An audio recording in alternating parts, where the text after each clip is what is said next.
Welcome to Twice 5 Miles Radio, fertile ground for conversations worth listening to and remembering. I'm your host, James Navé, always airing first on WPVMLP Asheville 103.7, streaming online, WPVMFM.org, the voice of Asheville, heard all over the world, and on other community radio stations like KCEI, Cultural Energy Radio out of Taos, New Mexico. Thank you, Walter Parks, for our theme song. WalterParks.com for more on Walter's music. Devine Dial, thank you for managing WPVM-FM in Asheville. Robin Collier, thank you for managing KCEI Cultural Energy Radio in Taos, New Mexico. You can always reach me, Navé, at jamesnavé.com. Navé is spelled N-A-V-E. I'd like to remind you, we are sponsored by the Imaginative Storm Writing Project. If you would like to improve your writing chops, imaginativestorm.com is a good place to go. Also, I'd like to tell you I'm offering some free Imaginative Storm workshops in January. You can find out all about those, imaginativestorm.com. We've got a great writing community going, and you would be more than welcome to join it. Today, I have a returning guest. Her name is Angela Shelton. Angela was on once before, Angela is an activist. She's a filmmaker, an actor, a comedian.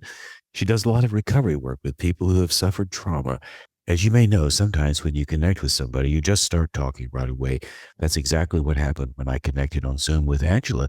So what I'd like to do is to invite you to enter the conversation. And Angela begins by talking about Western North Carolina. We're both from. So Angela begins by talking about Western North Carolina, asking about what happened during the flood. So let's lean in and hear what Angela has to say. Angela Shelton. Well, first of all, our beloved Asheville. How are your people there? The people I know seem to be recovering well. There was a lot of loss, absolutely. And I was at a distance, was not able to be there. And I was told by more than one friend, you're very lucky not to be here. And yet part of me wanted to be there just because it's my native home. I do know Jennifer Pickering, who is the director of Leaf Global Arts and has the Lake Eden Retreat. It's in Swannanoa, right in the middle of where everything was hit. I know the lakes on the property filled up, the trees all got washed away, and she was able to avoid losing houses on the property. So many people in Swannanoa were washed away, and the bridges were all ruined, and the houses were gone. So Jennifer just invited as many as she could to come onto the property and live in Lake Eden. So they turned it into some sort of gathering place. And it's all part part of the philosophy of Leaf and Leaf Love, she calls it. Let's spread the Leaf Love. And so it was quite an event because the Leaf Festival scheduled for fall, October, was completely washed away, couldn't do it. So Leaf happened by way of relief, people helping out and bringing people in. And now they're getting back. They're starting to play music again. And folks are feeling a little more festive around the holidays. I see reports from Asheville, though, and the reports are still quite dire. You're from Asheville. What about your crowd? They had moved to Spruce Pine, which is where all the courts is. And then they had just left Spruce Pine and moved to Tennessee. So they had really good friends of theirs lose a lot of stuff in Spruce Pine because that got hit tremendously because of the courts. I have my theories about that. One of the things about theories are theories. And one of the things you can do with a theory is attempt to prove it. I can prove gravity exists by dropping this napkin and it still falls. You can look up weather modification and they do some weird stuff. It's so interesting. All of these lasers happen right before, and then all of a sudden, why did all the flooding and everything concentrate right where all the lithium happens to be? And now all the people who have property, they're getting quick little like $8,000, $18,000 offers to walk away from their property, and they're not being helped to stay on the property, put them in dire situations and take their land. Well, it happened all the way from the Gulf of Mexico, all the way up through Florida, Georgia, Virginia. This huge swath of destruction happened throughout that entire region. And Swannanoa just happened to be in the path of all of that. I don't have any sense that the hurricane itself was a manufactured proposition. Adam, have you looked at the maps of like the lasers and weather modification and what was happening right before? When you see it, it gets a little bit suspicious. You know, you're like, wait a second, wait. Well, I've always thought of the hurricanes and the weather changes as certainly connected to all of the things that we're doing. I don't know if chemtrails are true or not. I have no evidence about that. Maybe they are, maybe they're not. I don't have any proof around that. And so a lot of the stuff that I hear about whether somebody's doing this or somebody's doing that, I don't really engage it all that much because I just have no way of knowing. And I don't have enough energy or time because I'm doing poetry and writing and I'm teaching workshops. My energy is going into somebody right in front of me having questions about how to tell a story. So I have heard a lot about chemtrails. I know that chemtrails are shooting out from behind the jets and somebody's putting stuff in the jet stuff to do something in the atmosphere. And I'm like, well, I will never be able to deal with that. And it's way beyond my scope.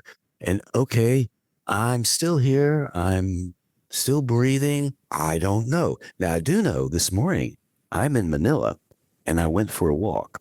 And I go for a walk every morning. And the jets take off from the Manila airport 5-minute intervals.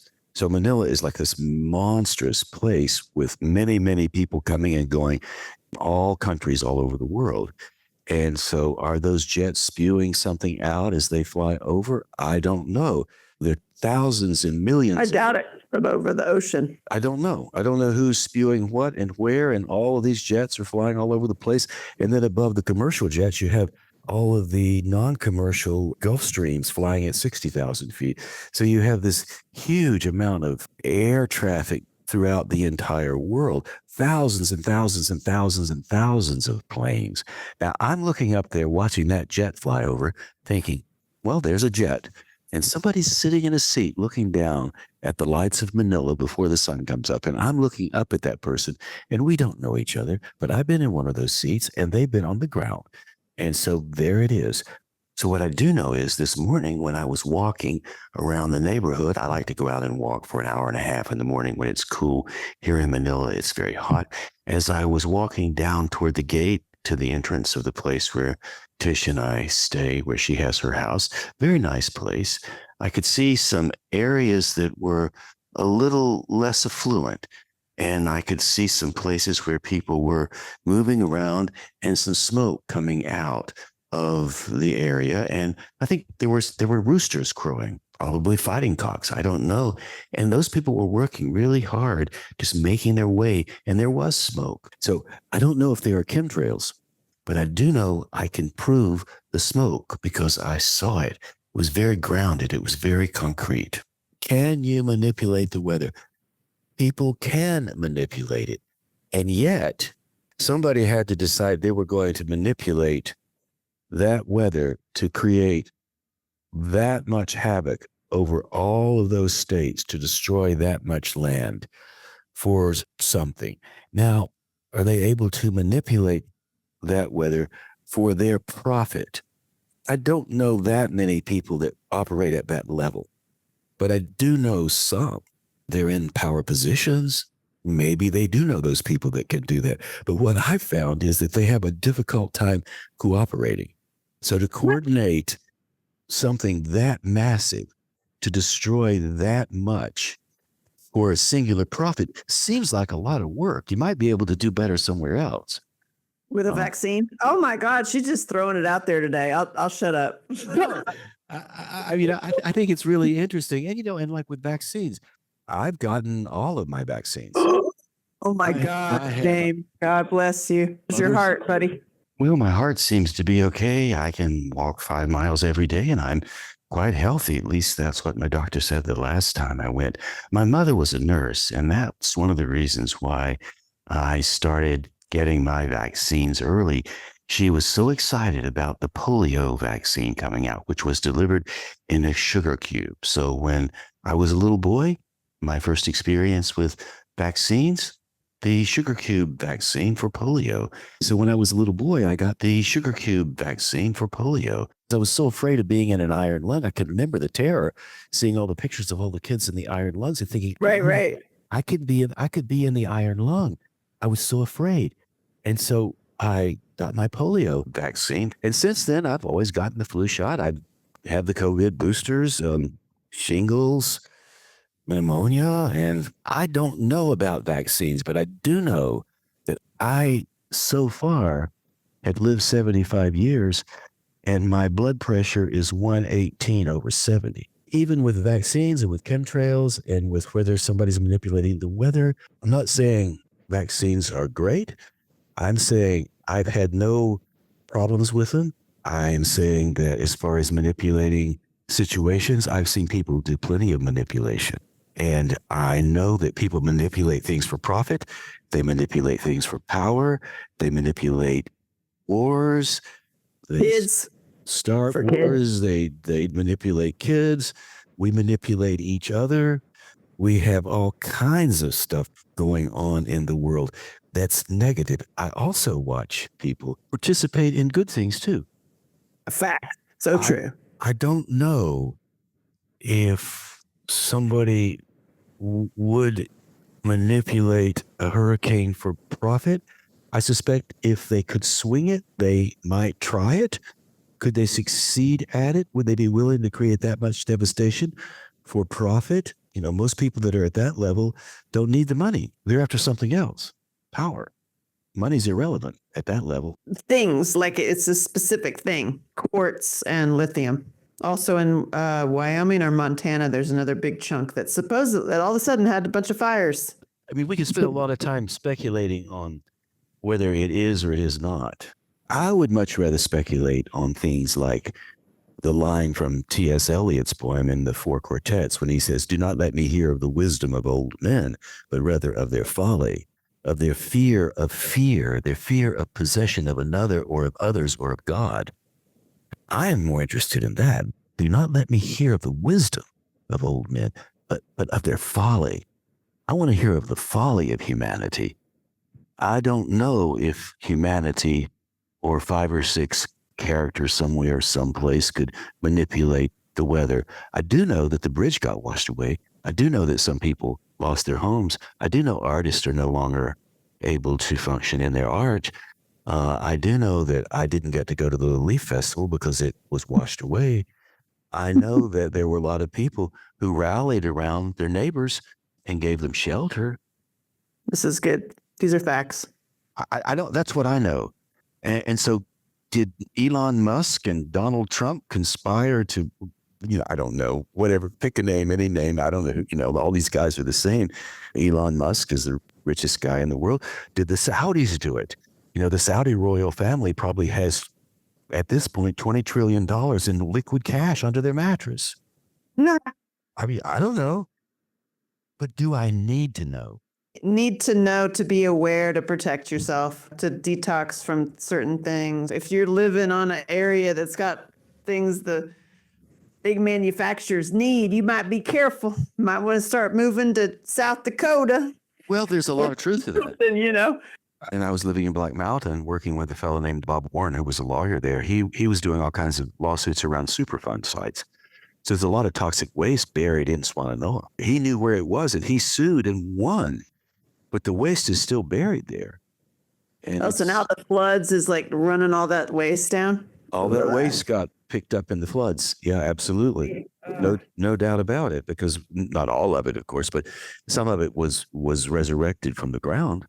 I mean, here we are at the end of 2024. You and I are talking. So clearly, we've raised a lot of questions about what is and what is not.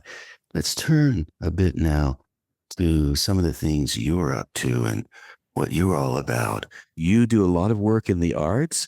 It's 2024. I've heard some of your concerns. So what are you doing, Angela Shelton, to provide information to the people who follow you? Because you have a lot of people who follow you and pay attention to what you do. You know what? That's a really good question. And thank you. And I have been mulling that over. And I think a lot of people in Hollywood are too, especially because you look at how Hollywood is falling. And I left 14 years ago because I didn't want to spend a bunch of energy on my creative juices. I was like, I don't want to participate in that party.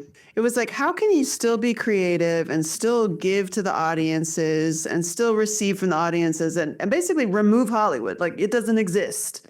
I've moved to the country and I've settled up my own life, like putting on really honing my own spiritual routine to where I can be as giving as possible. And I have come through meditation and really like realization is it's tent revival meetings for me. It is old school theater and expression and really a circus that is outside of Hollywood. We take your shoes off, no phones. We're out in the grass, out in your backyard. And I'm setting up these events all around the country that is really a sacred circus.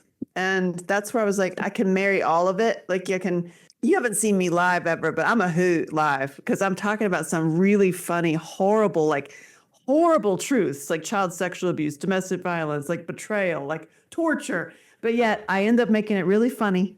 And I get everybody moving to where their movement and their laughter actually does quantum healing. Even with my social media posts, how can I just never waste time? Either I made you laugh or I got you to do some kind of thing like this to move your body, or I gave you some realization, aha moment, bringing up the dark side, if you will. The way to battle that, I believe, is that everyone just raises their vibration. You in your life just start living your life, like live. You be you and I be me. When you said never waste time, I would like to hear more of your thoughts on that.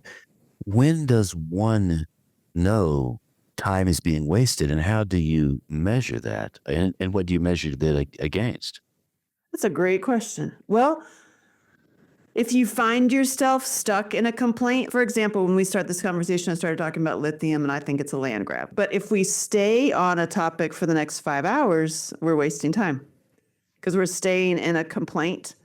It's more like I'm just sharing who's the bad guys here in this situation. What can we do about it? Now let's like raise our vibration. So if you see yourself being stuck in the same complaint or gossipy, feel that it's like a vibration. If your color is darker and heavier, if your vibration is heavier as opposed to a lighter color and you're breathing fully, it's actually being in your parasympathetic nervous system versus your sympathetic nervous system. Since I met you, I wrote a new book, but it's called Meat, Milk, and Men. It's the hot mom's way of, leveling up my life in 3 to 6 hours.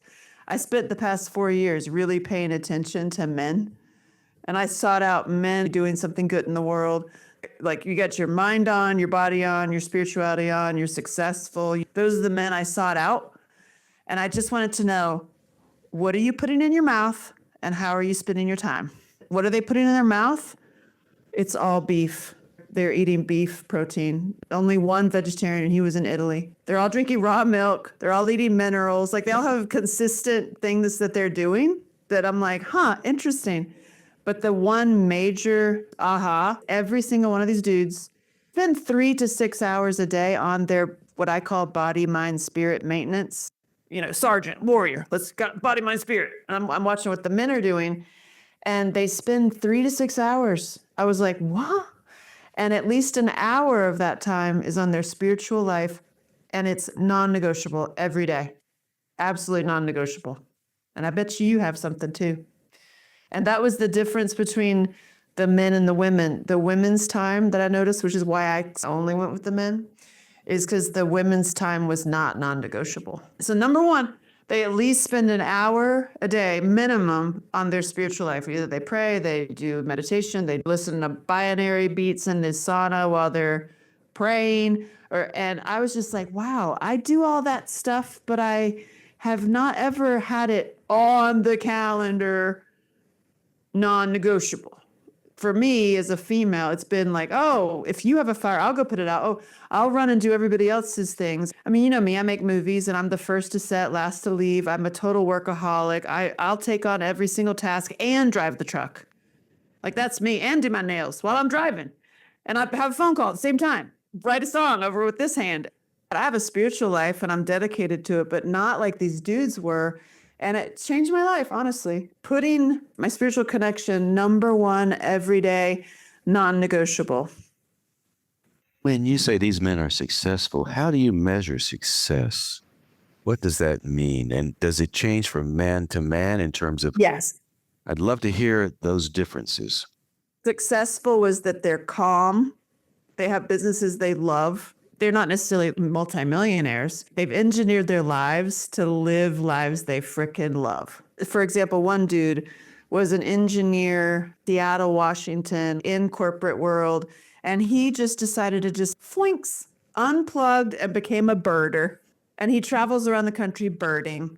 And he writes about it and he makes money on it. And it's like he's living his best life. And he's hot, he's sexy, he's really interesting.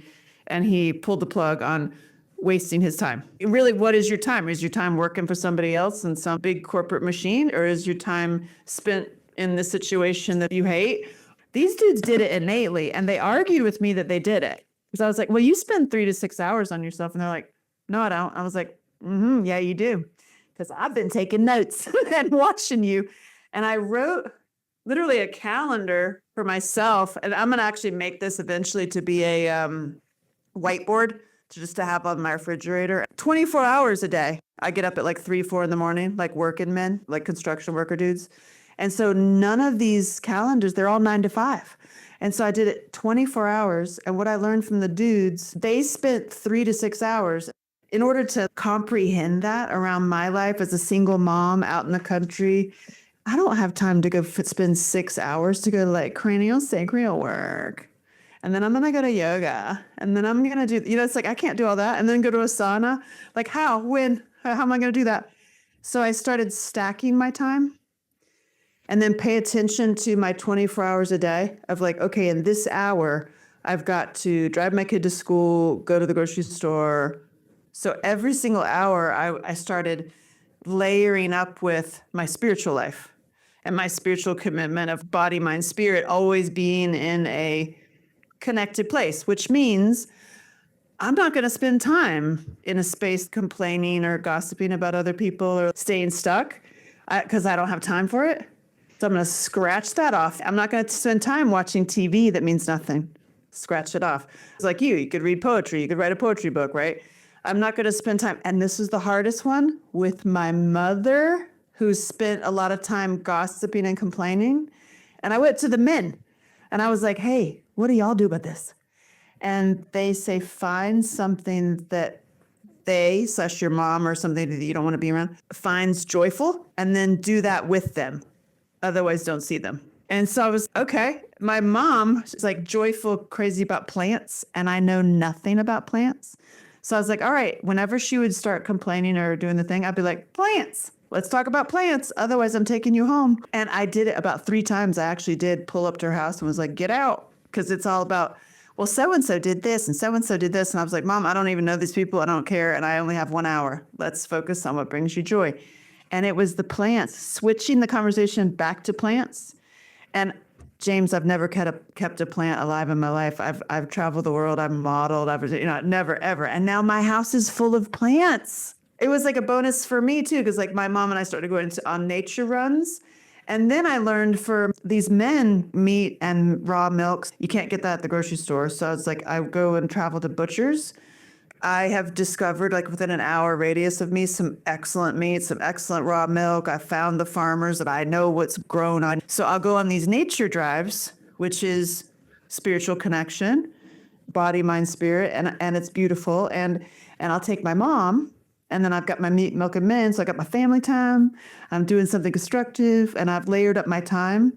And it's helped her so much too.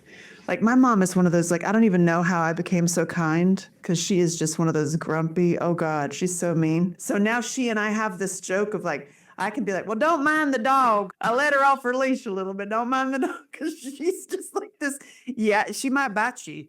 I don't know where I came from. I'm the super nice one. But by monitoring my actual time, it changed everything. When you talk about spirituality, or when people talk about spirituality, they usually, I don't know if this is you, but when people talk about spirituality, it's usually with an uppercase S, spiritual. I'm being spiritual. I'm thinking the lowercase s might be more appropriate. What is spirituality? What does that actually mean? Am I communing with the spirits, the other dimensions? Am I communing with my brothers, my mother, my Or father? great, your belief, like your Jesus, Buddha, whatever you resonate with. Well, what does spirituality mean? I think it's important we explore that because it gets used so much all the time. You hear it. I hear it all the time. I use it a lot. And I'm wonder, well, what do I really mean? So what about you? When you say spiritual work, what are you doing when you do that spiritual work? Good And question. how does that fuel you? I might say that going to see your mother and visiting the plants would fit into my idea of communing with each other. So we're communing with the entire proposition that we're existing in. And I was a younger adult. My father was 1 month away from dying, Appalachian fiddler. He'd loved all his music, but he'd grown up in Tennessee, Chuckey, Tennessee, came across the mountains to Asheville, fought in World War II, came back and worked for the power company. I Wow. had always had a one-dimensional relationship with my father. Hi, son. How are you? I'm good. I'm glad. Well, things are going okay. Yeah, things are good. Okay, that's good. Glad to hear it. That was it. Band. And then one day, a month before he died, this was the last time I met with him. I saw him. Whoa. I visited him, and I thought, well, what if I just took a little stubby pen and a piece of paper and asked him some questions about what was it like when you grew up in Chuckey, Tennessee, and what were your friends like when you grew up in Chuckey, Tennessee, and when did you come across the mountain to Asheville, and what did you do when you went to high school? He wouldn't shut up. It was like a completely different person. Oh, I skinny dipped with my friends, and Inez was my girlfriend, and we went to the prom, and I was held back a grade because I couldn't read. He was dyslexic. Surprise, surprise. But I was good in math, and then when I went into the army, we fought in the Battle of the Bulge, and I stole a fiddle from a mantel in Germany and brought it back, and I still have it. My God, wow. I'm like, is this the same father that I knew? And it was the same father. Just to throw one in that was really funny, my mom did something. She's like, "Did I tell you about the time I buried a kilo of drugs in the yard?" You're like, "What?" And so many of our You didn't tell memories, me that. so many of our memories of our parents are memories of when the parents were 32, 33 years old, young people, really. And so we have this memory of, oh, my father was this and this, and yet, and they were all of those things that were negative. My father brought the war back with him, and he was an abusive father because of the war. And he drank, and he played the fiddle, and he had fun, and he made movies, and he did all these things, 8mm movies that he put titles on and made us the stars of the movies. And I still have them digitalized. I can look at them tonight if I want. And so he's all of those things. Spirituality. Angela, what about it? Say give us some thoughts on Ooh, that. that's good. Spiritual. If I hadn't been a model, I would have been a theologian. So I think it's connecting, plugging in, being actually connected to the source of what you really are. And for me, I'm a Jesus lover. I love me some Jesus. My goal was to study and read every religion just to know it, you know? But my homeboy is Jesus. If I have to choose one, it would be Christian mysticism. Like in the mornings, for example, as far as my spiritual routine, one of them would be cold shower that I learned from these men. They all take cold showers or cold plunges. When I step into the cold, and so that first, that is the baptism. The prayer that I say is, I love you, Jesus. May my words be your words. May my actions be your actions. May you use my body in whichever way you need to be to help anybody that I come in contact with. Put me where I need to be. I'm in service to you. Amen. Let's also do what I do before my speaking engagements, too. That seems to work for me. My TED Talk, if you ever saw that, I love you, squish. I feel like I love you is so used up. Squish is a giggle word. And if you say, I love you, squish, it's very hard to be grumpy or mad and say the word squish and not get like a little grin. And if you do that in your head to yourself and other people throughout your day, that to me is spirituality. And even though you're not walking around going like, hey, James, I love you, squish, it heightens your vibration and shares it with other people. That's really interesting. I'm talking to you in Manila, Philippines. I'm inspired to say this because of I love you, squish. I went to SM Aura to the immigration office to get my visa extended for 2 months. Very nice there. Most professional. You pay them 160 American dollars and they give you a 2 month extension. Click, here you go. Welcome to the Philippines. No problem. So I thought, well, I'll walk back to place where we live, Tish's place. It's about a 4 mile walk through Manila, down the main 4 lane, thousands and thousands of scooters, cars, middle of the day, busy. What I have started to do and have learned to do, and this is I love you squish idea, is here in Manila, people put their hands on their hearts and they bow their eyes. There was a young woman, maybe 30 years old yesterday or day before, pushing her bicycle along this 6 inch to 1 foot wide sidewalk. And I'm walking down the sidewalk. And so I just smiled at her and I stepped back. And as she walked by, I bowed. And she said, thank you. Thank you, sir. That was an I love you squish moment. That to me is communicating to her, we will never see each other again. We do not know each other. And yet we belong here. So to me, spirituality is a sense of belonging to something greater than myself or you or the person I pass on the street. Does God exist? Did Jesus rise from the dead? Did Muhammad walk around? Did this one do that? Did that one do this? I don't know. I don't need to know that. All I need to know is I belong. And that's the I love you squish. I love it. Yeah, it's great. And that's a beautiful thing when you think about that. Just had an entire sleeve tattoo. I'm almost done with it in my spiritual journey. And it ends with the B for the very purpose of starting conversations about raising our vibrations for this very reason. Bees, the bee colonies, when killer wasp will come into the beehive to scout it out to tell the other killer wasps to come in and like take it over. Well, the killer wasp will come in and all these bees do, they just raise their vibration and it cooks the wasp, fries it. That is what we could do with all the perpetrators. My world, I've been doing the trauma and recovery world for 20 something years. I'm famous in rape crisis centers for my documentary and I traveled and I was like, I've spoken in, I was famous in that world for 20 something years. What I noticed, system analysis. With all this trauma and recovery and all the violence against women, we, meaning advocates, survivors, partners of survivors, have been pounding the toe of the beast. And it's at most irritating to the beast. That's it. We're not actually doing anything with our holding signs. Something's not working. Why don't we be like the bees? And instead of pounding the toe of the beast, you raise your vibrations, in your communities. And it cooks them, theoretically, figuratively, and sometimes literally, if you've seen my boxing movie. What does this beast look like? And where is this beast? Because it's a metaphor for sure. How does it express itself? I would say the beast is the demonic spirits that are raping and torturing children, human traffickers, the billionaires that are in those little clubs. And there's way more of us than there are of them.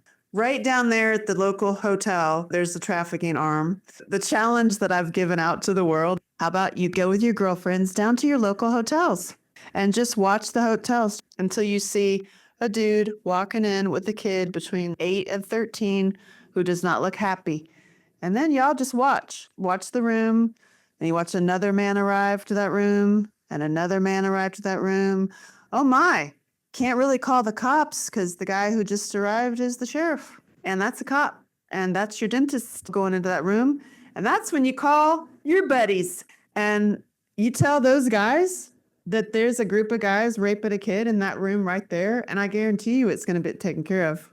And I mean, I made a biker movie. I spent a lot of time with bikers. And I've heard way too many dudes go like, I'd spend a night in jail for that. From my expertise and what I've seen on the road and all the stories I've heard, I'm like, y'all, create your own detective movies in your own communities. Find it out. Start cutting the tentacles in our own communities. I'm aware of what you're talking about.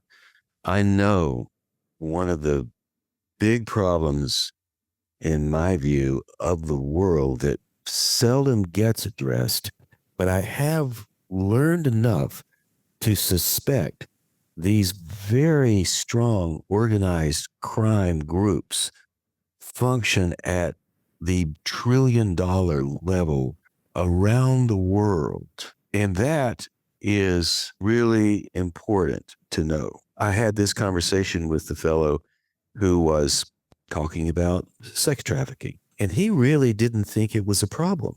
I didn't want to say, well, where have you been? Go to the airport. If you see something, report it. Go to the bus station. If you see something, report it. Pay attention. You hear it a lot. I wonder how many people are completely unaware of this business, this phenomenon. Many, many, many people. And also those who feign to be unaware who are doing it. It's like the situation in France right now with Madame Giselle Pellicot. For over 10 years, her husband invited men from the town to come in and rape her while he had drugged her to sleep. He was eventually caught, and so too were all the men he brought in. And just recently, the French court convicted all 51 of them, and they're serving time. She did something that was really different than what usually happens. Instead of keeping her name out of the press, she put her name in the press. She dressed well. She's 73 years old. I will show up.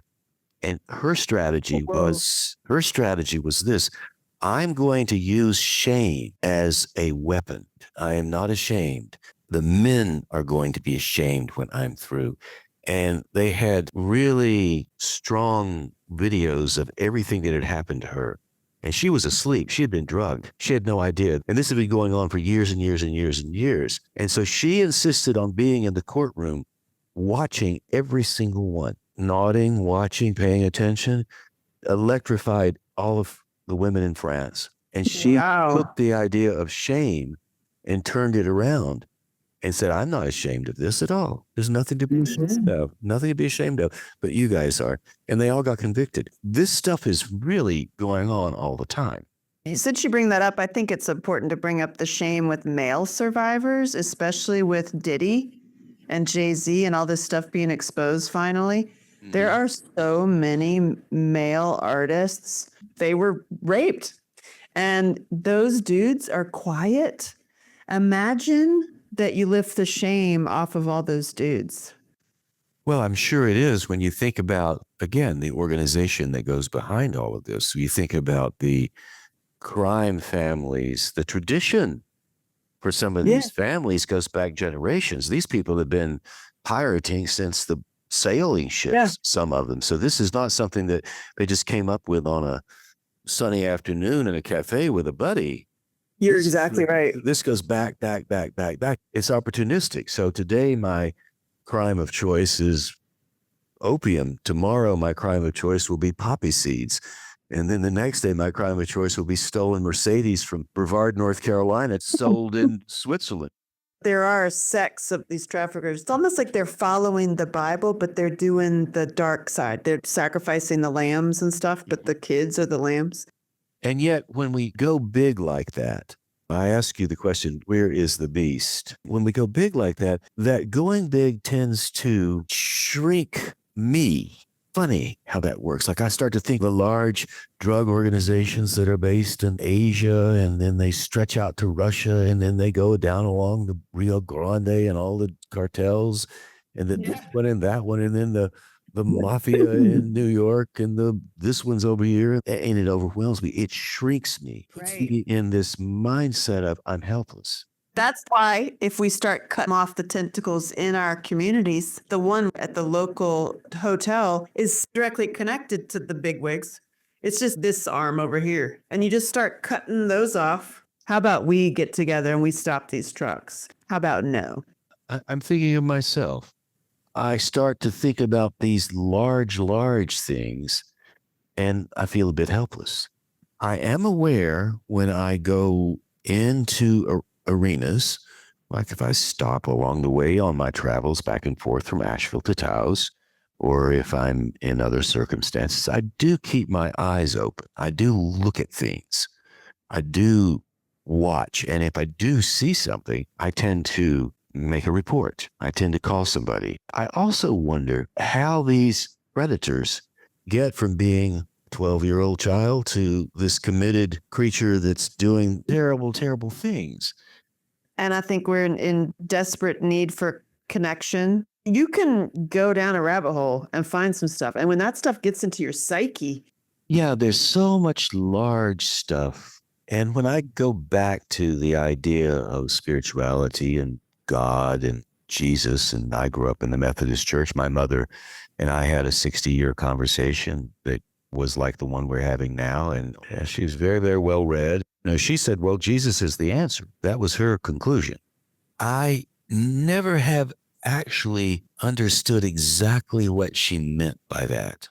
it's a feeling. Like I can study all I want, but the feeling of Jesus, like there is something, Jesus consciousness, if you want to call it that.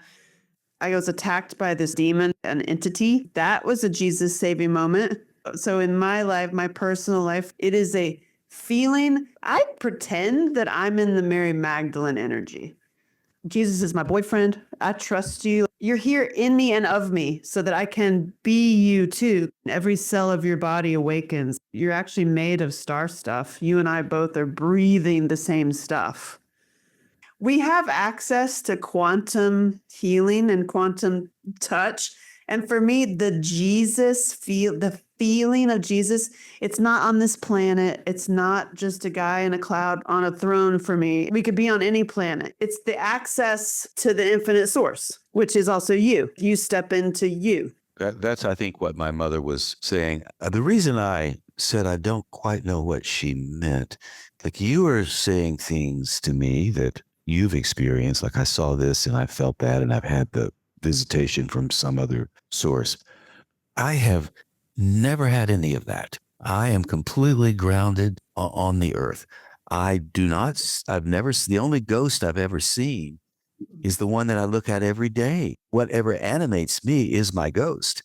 So I have seen my ghost when I look in the mirror or I'm looking at my hands. This is my ghost. This is the ghost. That's the only ghost I've ever seen. And yet I've always felt like I was complete. And I've always had a sense of whatever that is I call expansion, but it's actually not expansion. Infinity can't expand. It's infinity. It just exists.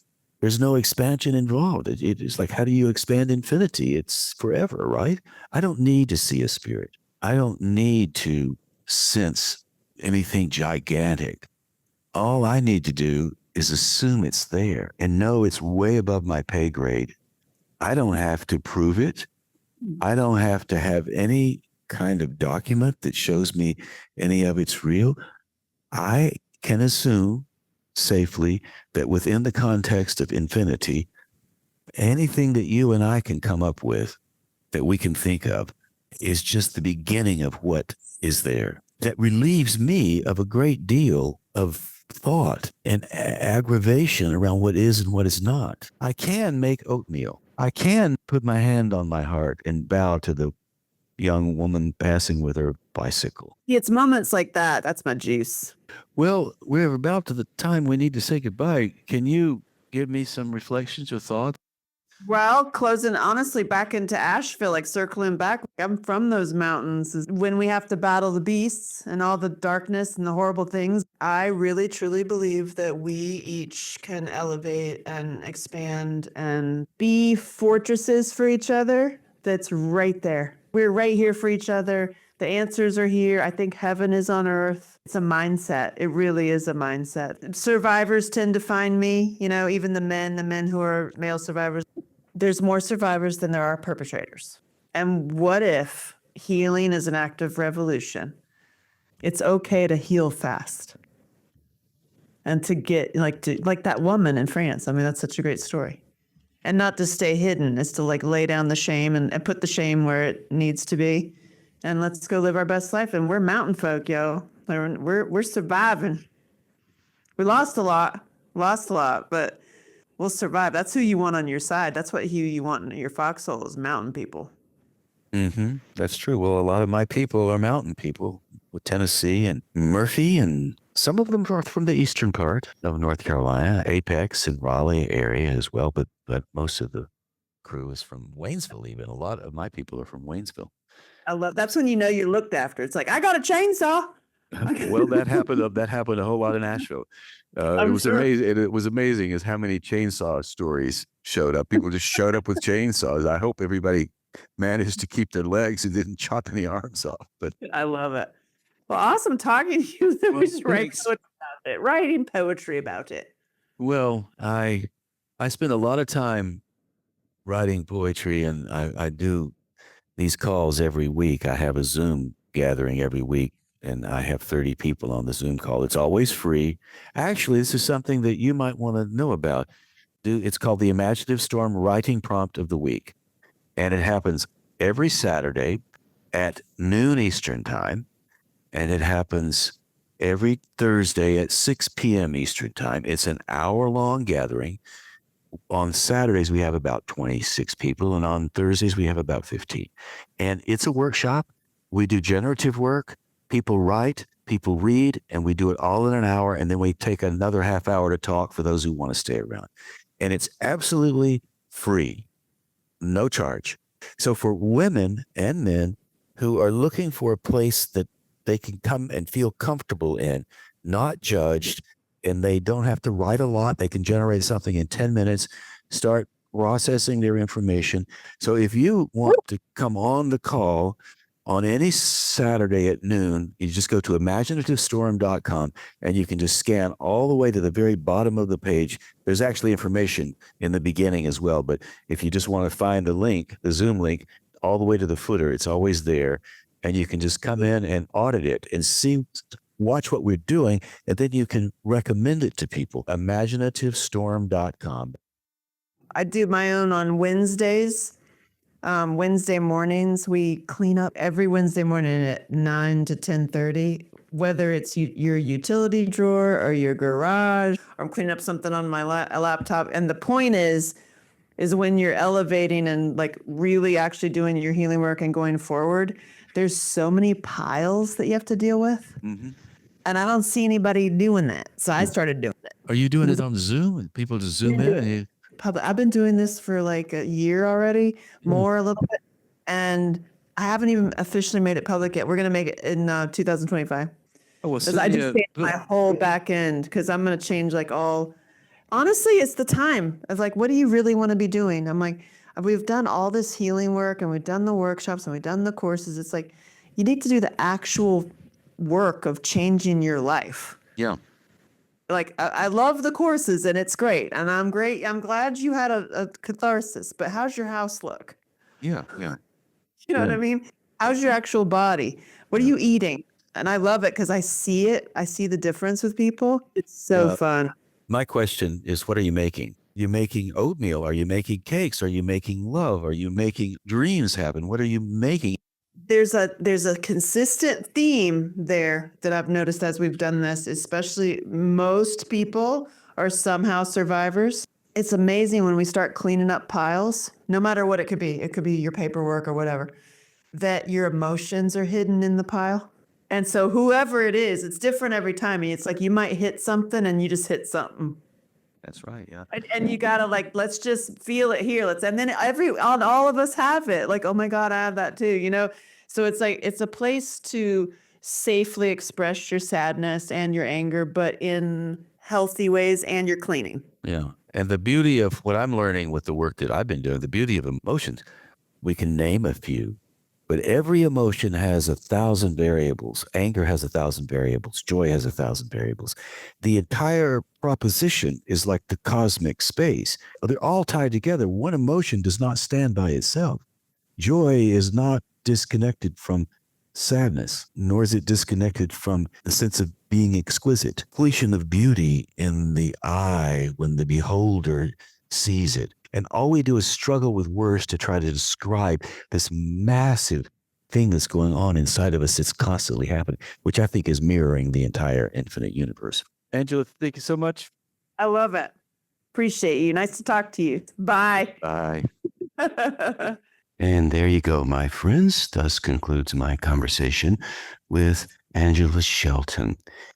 I enjoyed the first time Angela and I had a conversation on this show, and this lively conversation was no different than the first one, so I hope you enjoy it as much as I did. Angela and I both mentioned we were mountain people. We come from Western North Carolina, and I'd like to close the show with a small bit of poetry from a poem written by Charles Wright titled Lonesome Pine Special.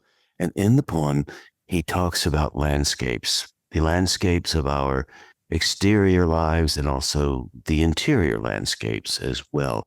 And this excerpt from his longer poem, Lonesome Pine Special, is about the road that runs from Asheville over the mountain through Sam's Gap into Tennessee. It's US 23. If you live in Asheville, you've maybe driven up US 23. Part of it now is I-26 going to Johnson City. Back when Charles Wright wrote this bit of poetry, it was only US 23, which is a very crooked road that runs through Sam's Gap, North Carolina. And the reason I like to do it is because Angela and I were talking about the ephemeral things. There is so little to say and so much time to say it in. Once, in 1955, on an icy road in Sam's Gap, North Carolina, going north into Tennessee on US 23, I spun out on a slick patch, and the car turned once and a half around, stopping at last with one front wheel on a rock and the other on air. Hundreds of feet of air down the mountainside I backed away from, mortal again after having left myself and returned, having watched myself wrench the wheel toward the spin as I'm doing now, stop and shift to reverse as I'm doing now, and back out on the road. As I entered my arms and fingers again, calmly, as though I had never left them, shift low, and never question the grace that had put me there and alive as I'm doing now. And that was from Charles Wright's Lonesome Pine Special. As I said in the conversation with Angela, I've never seen a ghost except looking in the mirror and seeing my own animated spirit. And this piece speaks to that. He spins out on 1923 going across Sam's Gap. And he leaves his body for a moment. His spirit leaves his body, hovers above, and then returns back. You may have had that experience yourself. I've never had that before. I have talked to a lot of people who have had that. That's what Angela and I were touching on a bit when we were talking about spirituality and what exists and doesn't exist. So I love landscapes. I love geography. I like traveling around. I like to explore the questions I know I'll never answer. That's what I do on this radio show very often with my guests. And on that note, I'd like to say thank you ever so much for tuning in.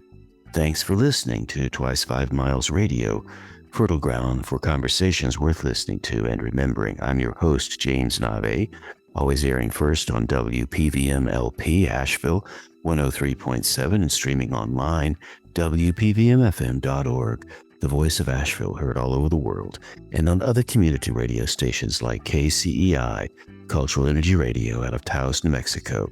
Thank you, Walter Parks, for our theme song. WalterParks.com for more on Walter's music. Thank you, Devine Dial, for managing WPVM-FM in Asheville, and Robin Collier for managing KCEI, Cultural Energy Radio in Taos. You can always reach me, Navé at jamesnavé.com. I would love to hear from you. I get very few emails. You'd be surprised. I don't know why. I guess it's because you're listening to me in the car. If you feel moved to email me, I would love to hear from you. A little experiment. Who will write? And what story will you tell me? What story do you have to tell? Navé at jamesnavé.com if you're so moved to do such a thing. And of course, reminding you that we're sponsored by the Imaginative Storm Writing Project. If you'd like to improve your writing chops, you can always go to imaginativestorm.com. And Angela and I talked a bit about some of the work that we do around Imaginative Storm and her work as well. So there you go. I believe that pretty much sums it up for this visit. I really do appreciate you tuning in, and keep this in mind. Here's a little quote from Charles Wright. All beauty begins with disappearance, the bitten edges of things, the gradual sliding away into tissue and memory, the uncertainty and dazzling impermanence of days we beg our meetings from, and their frayed loveliness. So there you go. Thanks a lot. I hope you come back soon. Till then, maybe I'll catch you on that turnaround somewhere down the line.